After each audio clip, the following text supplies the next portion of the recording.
열왕기하 1장 9절에서 18절까지 말씀을 교독합니다. 이에 50부장과 그의 군사 50명을 엘리야에게로 보내매 그가 엘리야에게로 올라가 본즉 산 꼭대기에 앉아 있는지라. 그가 엘리야에게 이르되 하나님의 사람이여 왕의 말씀이 내려오라 하셨나이다. 엘리야가 50부장에게 대답하여 이르되 내가 만일 하나님의 사람이면 불이 하늘에서 내려와 너와 너의 50명을 살을지로다 하매 불이 곧 하늘에서 내려와 그와 그의 군사 50명을 살랐더라. 왕이 다시 다른 50부장과 그의 군사 50명을 엘리야에게로 보내니 그가 엘리야에게 말하여 이르되 하나님의 사람이여 왕의 말씀이 속히 내려오라 하셨나이다 하니 엘리야가 그들에게 대답하여 이르되 내가 만일 하나님의 사람이면 불이 하늘에서 내려와 너와 너의 50명을 살을지로다 하매 하나님의 불이 곧 하늘에서 내려와 그와 그의 군사 50명을 살랐더라. 왕이 세 번째 50부장과 그의 군사 50명을 보낸지라. 셋째 50부장이 올라가서 엘리야 앞에 이르러 그의 무릎을 꿇어 엎드려 간구하여 이르되 하나님의 사람이여 원하건대 나의 생명과 당신의 종인 이 50명의 생명을 당신은 귀히 보소서. 불이 하늘에서 내려와 전번의 50부장 둘과 그의 군사 50명을 살랐거니와 나의 생명을 당신은 귀히 보소서 하매 여호와의 사자가 엘리야에게 이르되 너는 그를 두려워하지 말고 함께 내려가라 하신지라. 엘리야가 곧 일어나 그와 함께 내려와 왕에게 이르러 말하되 여호와의 말씀이 내가 사자를 보내 에그론의 시인 바알세부백에 물으려 하니 이스라엘에 그의 말을 물을 만한 하나님이 안 계심이냐. 그러므로 내가 그 올라간 침상에서 내려오지 못할지라. 내가 반드시 죽으리라 하셨다 하니라. 왕이 엘리야가 전한 여호와의 말씀대로 죽고 그가 아들이 없으므로 여호람이 그를 대신하여 왕이 되니 유다 왕 여호사밧의 아들 여호람의 둘째 해였더라. 아하시아가 행한 그 남은 사적은 모두 이스라엘 왕 역대지략에 기록되지 아니하였느냐. 아멘. 할렐루야. 하나님의 크신 은혜와 평강이 오늘도 변함없이 여러분 가운데 가득 넘치기를 주님의 이름으로 축원합니다. 다락 난간에서 떨어져 병든 아하시아가 에그론의 신 바알세부백에 물으려고 사신을 보냈었죠. 그런데 이제 하나님께서 엘리야를 통해서 그 사신들에게 말을 전합니다. 아하시아가 떨어졌는데 그 올라간 침상에서 내려오지 못하고 죽을 것이다 라고 이제 하나님께서 책망하시면서 아하시아의 죽음을 선고하시는 거예요.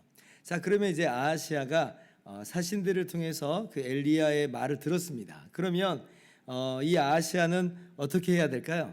어떻게 하는 게 정답이겠습니까? 우리 생각에서는 어때요? 당장 하나님께 회개하고 그렇게 무릎을 꿇어야 되겠다 이런 생각이 듭니다만은 그런데 아하시아는 그렇게 하지 않고 군사 50명을 보내서 엘리야를 잡아들이려고 합니다. 여기서 군사를 보냈다고 하는데 우리가 주목을 해야 돼요. 왜 군사를 보냈는가?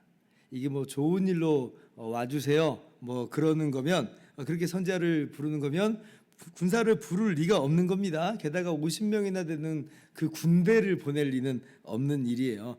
한두 명의 사신만 가서 와주십사 이렇게 좀 부탁을 할 수 있는 거 아니겠어요? 충분하죠 그러면. 그런데 이제 군사 50명을 딸려서 보냈다, 군대를 보냈다라고 하는 건 이게 단순히 그냥 모셔오는 그런 이야기가 아니라 어쩌면 체포령을 내렸다라고 이제 볼 수가 있는 거예요. 굉장히 위압적이고 고압적인 자세로 그렇게 불러들이는, 그렇게 잡아들이는 어떤 그런 모습인 거죠. 그러니까 쉽게 말하면 감히 그따위로 왕에게 이야기해 뭐 이런 이제 뉘앙스가 이 안에 깔려 있는 것으로 볼 수가 있습니다. 그런데 그렇게 50명을 보냈다 한들 그 50명의 군사로 엘리야를 체포할 수는 없었습니다. 엘리야는 이제 불의 선지자다라고 하는 그 애칭처럼 만약 내가 네 말처럼 하나님의 사람이면 불이 하늘에서 내려와 너와 50명을 살을지라라고 이제 이야기를 할 때에 정말 하늘에서 불이 내려와서 그 50부장과 50명을 불태우죠. 그래서 엘리야를 잡아들일 수가 없었어요. 그러니까 아시아가 두 번째 또 50명 또 보내죠. 아시아도 참 대단합니다. 뉘우침이 없고 깨달음이 없는 거예요.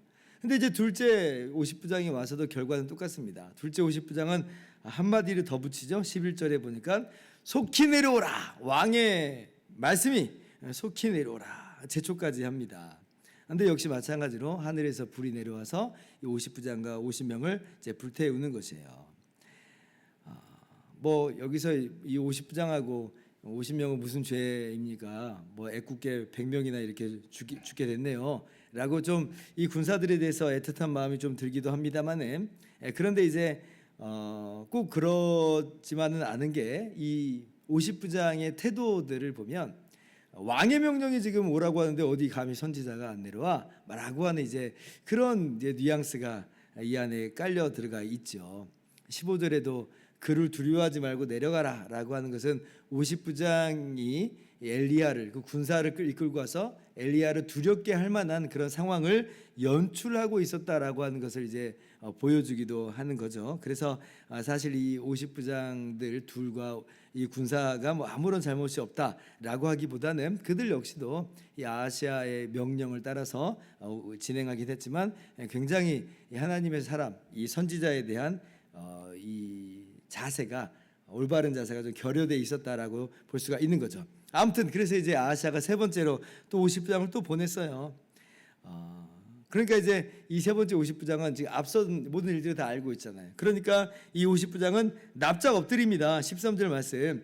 왕이 세 번째 50부장과 그의 군사 50명을 보낸지라. 셋째 50부장이 올라가서 엘리야 앞에 이르러 그의 무릎을 꿇어 엎드려 간구하여 이르되 하나님의 사람이여 원하건대 나의 생명과 당신의 종인 이 50명의 생명을 당신은 귀히 보소서. 자 보세요. 여기서 뭐 왕의 명령입니다. 이런 말 한마디도 나오지 않아요. 왕의 명령 운운하지 않죠. 오히려 자기를 불쌍히 여겨달라고, 우리를 불쌍히 여겨달라고 그렇게 이야기합니다. 전세가 완전 역전됐어요. 체포하러 온 사람의 모습이 아니에요. 이제는 이건 정말 이제 모시러 온 사람이에요. 모시러 온 사람. 제발 같이 가주세요.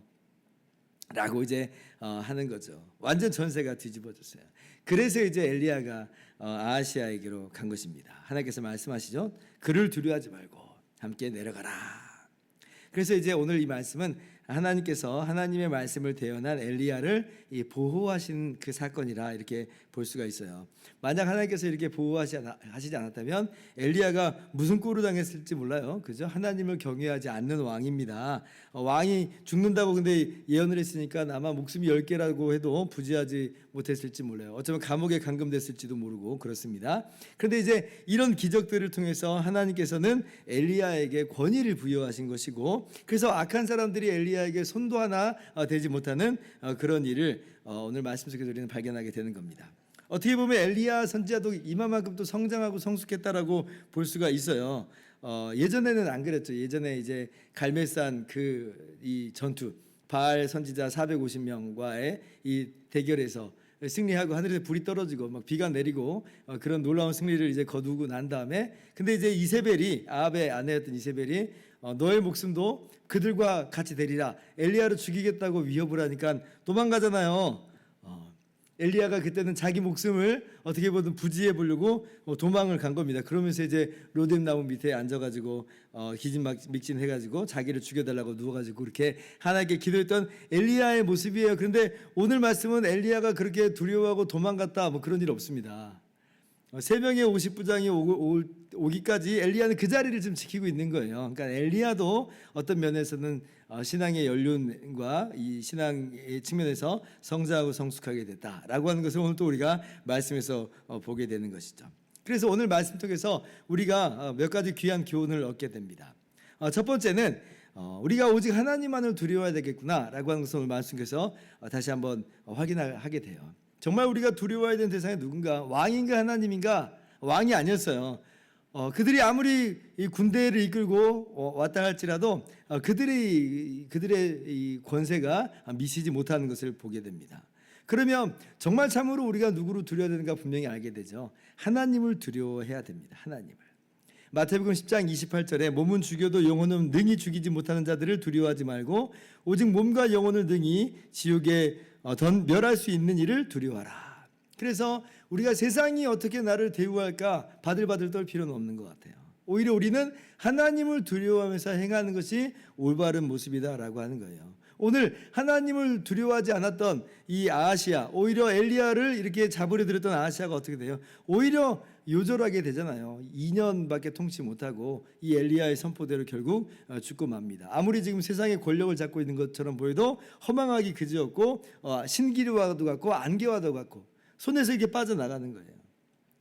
그러므로 만왕의 왕이시고 만주의 주가 되신 하나님의 권세와 하나님의 주권을 우리가 신뢰하면서 오직 하나님만을 두려워하는, 하나님께 순종하는 그런 모습을 살아가는 것이 바로 오늘 우리가 살아가야 될 마땅한 모습이다 하는 거죠.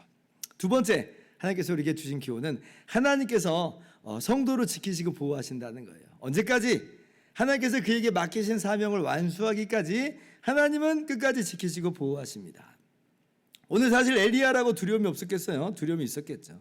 두려움이 있으니까 사실 15절에 하나님께서 그를 두려워하지 말라라고 하는 그렇게 말씀하시는 연고도 그렇지 않겠습니까?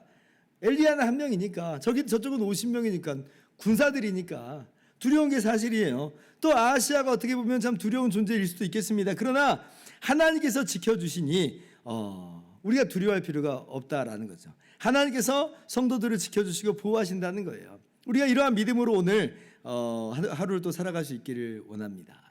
하나님의 백성들, 하나님의 자녀들, 하나님의 성도들 누가 감히 해할 수 있단 말인가? 물론 하나님의 사람들도 순교를 당한 적도 있고 또 어려움을 당한 적도 있어요. 반드시 순교당하는 일은 없고 어려운 일 당하는 일 없고 그런 것은 아닙니다. 그런데 이제 순교를 당했다라고 하는 것은 이제 하나님께서 그에게 맡겨주신 그 사명이 이제 끝나는, 마침표를 찍고 면류관을 받는 날이고, 그것이 결코 성도를 해하는 그런 시간은 아니다라고 하는 것이에요. 하나님께서는 그의 사명이 마치기까지는 하나님의 백성들, 성도를 지키시고 보호하여 주십니다. 그래서 제가 언젠가 금요기도회 때 선교사 리빙스턴의 이야기를 했지요. 그 리빙스턴이 뭐라고 그랬어요? 사명을 이루기 전까지는 나는 불멸이다. 사명을 이루기 전까지 나는 죽지 않는다. 사람들이 막 걱정하고 아이고 그렇게 혼자 막 아프리카의 밀림 속에서 살아가는 거 위험하지 않습니까? 이런저런 이야기를 많이 했을 거예요. 위험하죠. 그러나 하나님의 사명 완수하기 전까지는 저는 결국 죽지 않습니다. 그럼 내가 죽는다는 건 뭐냐? 하나님의 사명이, 이 땅에서 내게 부여하신 사명이 종결됐다는 거죠. 그러니 아쉬울 것도 없다. 하나님께서 오늘 그렇게 우리를 지키시고 보호하심을 우리가 믿으면서 나갔으면 좋겠습니다. 그리고 마지막으로 하나 더, 기회가 있을 때 회개하는 것이 정말 지혜로운 사람의 모습이다라고 하는 거예요. 오늘 이 일련의 이 과정들, 이 사건들을 보면서 의아한 점이 하나 있어요. 이 사건들 속에서 도대체 아하시야의 소득은 뭐냐는 거예요. 아하시야의 소득은 뭐냐? 3명의 50부장을 보내면서까지 엘리야를 불러들이려고 했습니다. 근데 거기에 있어서 아하시야의 소득은 뭐냐? 아하시야의 소득이 없어요. 결국 아하시야는 사신들을 통해서 한번 이게 선고로 들은 대로 엘리야를 직접 보고 다시 한번 똑같은 선고를 듣고 죽고 끝납니다. 16절에 그렇게 엘리야가 이 아하시야에게 똑같은 말을 하잖아요. 그리고 아하시야는 죽어요. 그러면 아하시야는 이 사건들을 왜 버린 거예요 도대체? 엘리야를 그럼 왜 부른 거예요? 정말 너무나 의아하기 그지없습니다. 쓸데없는 짓 한 것처럼 보여요. 괜히 군사들이나 이게 죽고 말이죠. 그런데 사실 이 일련의 과정이 의미가 없진 않아요. 그렇다고. 어떤 의미가 그러면 있느냐라고 할 때 이 3명의 50부장을 보내기까지 아하시야를 기다리신 하나님인 거예요. 어떻게 보면 이때까지 시간을 주시고 기회를 주시는 거죠. 아니 첫 번째 50부장은 그렇게 보낼 수 있겠어요. 그런데 첫 번째 50부장이 불에 타 죽는 그 보고로 들었을 거 아니에요. 그러면 두 번째 50부장을 보내기까지는 최소한 지금 이게 어떤 사태인지를 파악을 한 겁니다. 그러면 회개하고 돌아올 시간들이, 기회가 충분히 주어진 거예요. 아니 심지어 두 번째 50부장이 불탔을 때까지도 하나님께서 기회를 주신 거죠. 그러니까 하나님이 악인을 멸하십니다마는, 그런데 기회도 주지 않고 이렇게 멸하시는 것은 아니었고 이렇게 충분히 기회를 주셨어요. 그런데 아하시야는 고집을 부렸던 거고, 결국 엘리야를 직접 보긴 봤는데 똑같은 심판 선고를 듣고 그냥 속절없이 죽어버려요. 그러니까 이 양심이 무뎌짐이 이렇게까지 무뎌집니다. 그러면 오히려 깨닫고 회개하는 건 이건 정말 축복이구나 깨닫게 되는 게, 우리가 알게 되는 거예요. 애굽의 바로 왕은 열 가지 재앙을 맞기까지 그 마음을 완악하게 했죠. 그 마음을 돌이키지 않고 회개하지 않아요. 이 사람의 마음이 그럴 수 있습니다. 그러므로 내가 깨닫는 것, 그래서 돌이키는 것, 회개하는 것, 이거 하나님 주신 은혜입니다, 진짜로. 그래서 오늘 우리가 우리의 모습을 돌아보면서 또 깨닫는 바가 있다면 또 회개하고 그렇게 하나님의 말씀을 또 그렇게 기쁨으로 감사로 그 복음 안에서 또 순종하면서 살아가는 우리 모두 되기를 주님의 이름으로 축원합니다. 기도하겠습니다.